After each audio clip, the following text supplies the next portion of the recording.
زئير الجماهير المصريه ابو تريكه بتمريره حلوه قوي قوي من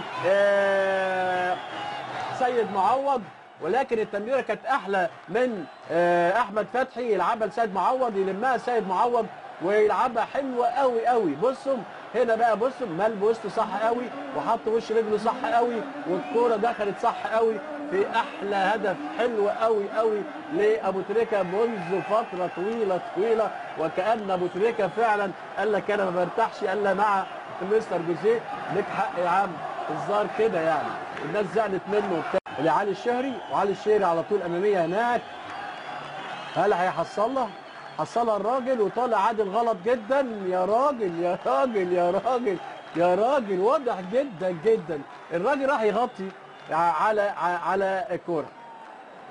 وبعدين طبعا في ظل ما احنا في حفله اداها ضربه جزاء. مش مهم بقى يا جماعه، خلاص هنشوف الكوره دي ايه الحكايه.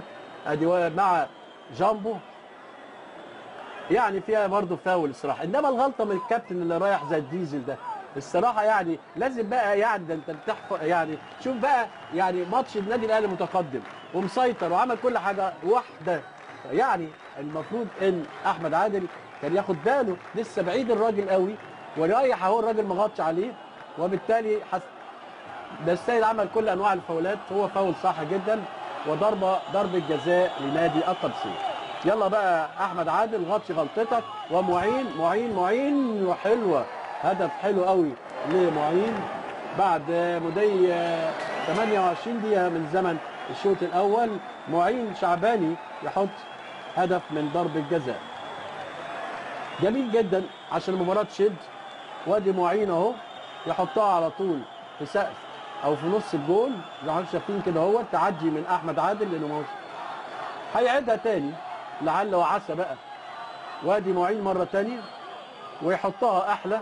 وواحد واحد الاهلي، واحد القادسيه، واحد الاهلي. تقدم النادي الاهلي بهدف لابو تريكه في الدقيقه 23، ونجح القادسيه عن طريق معين شعباني في الدقيقه 28 من ضربه جزاء يتعادل القادسيه. 1-1 ومباراه كويسه وتدريبه كويسه جدا.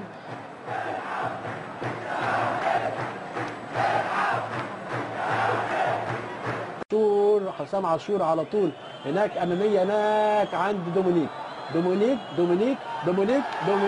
دومينيك عنده اعصاب هاديه قوي قوي قوي قوي قوي قوي، عنده اعصاب هاديه قوي قوي قوي.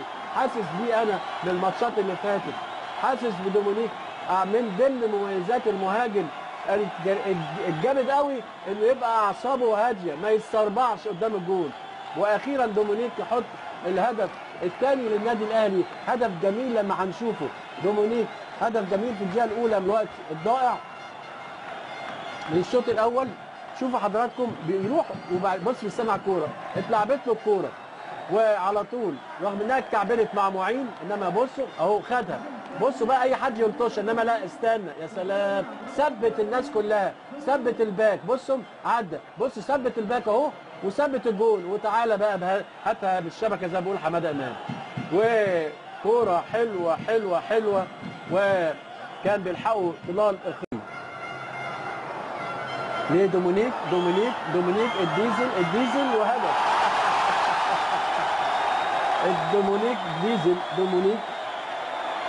دومينيك في الدقيقه 17 كده من زمن الشوط الثاني يحرز دومينيك الهدف الثالث للنادي الاهلي والثاني ليه من تمريره من مين؟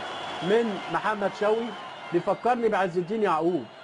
زمان كان في لاعب اسمه عز الدين يعقوب ديزل، وقوي جدا وسريع جدا، وكان بدع فتاح الله يرحمه يسقط له الكوره قدامه، والجدع اللي حصله. بصوا كان نفس الحكايه، الراجل يستلم ويروح.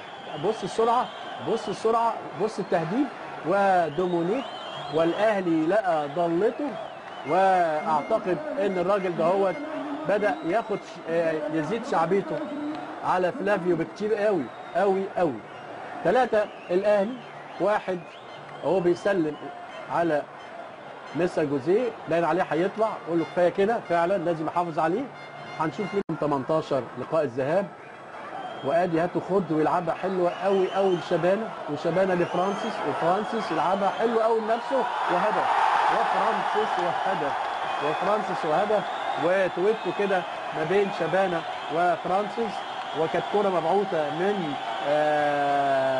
امير سعيود. 4 الاهلي 1 القادسيه، وفرانسيس اخيرا في الدقيقه 88 يعني في الدقيقه كده 42 43 من زمن الشوط الثاني يحط فرانسيس الهدف. جميله، الناس اهي فرحانه وسعيده، النادي الاهلي اسعدهم. وهاتوا خد مع شبانه كده، عكس شبانه نمرته مع بقى 31 وامير سعيد 11، ولما عكسها بقى حريف. بصوا اهو لعبها حلوه قوي الصراحه يعني فرانسيس، وكأن الحظ يعني. واحد يقول لي طب هو ايه اللي جرى؟ اقول له فرانسيس لقى بقى ايه جو من الاحترافيه الصح، جهاز كوره بالمقياس، جديه.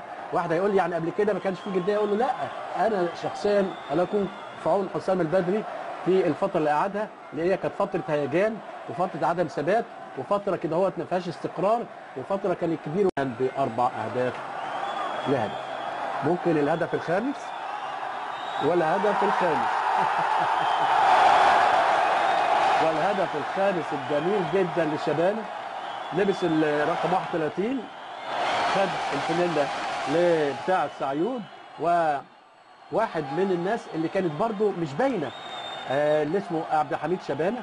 يعني هنفضل نقول ان مستويات كتيره جدا عليت في الفتره اللي فاتت، استقرار، تدريب بوعي، ضبط وربط، مدرب عارف بيعمل ايه، مدرب شخصيه قويه، ارتياح نفسي للعيبه، في وقت يقدر يعدل فيه مستر جوزيه، في وقت للعيبه كل واحد واقف على سلمته مش بيتنافس مع الاخر، ده لعب وده ما لعبش ليه. وادي هدف الجميل بتاع عبد الحميد شبانه عشان يتقدم النادي الاهلي ب5 اهداف يتقدم النادي الاهلي ب5 اهداف مقابل هدف للقادسيه في مباراه اعتزال على طول غازي العسير. نتمنى ان شاء الله يوم 18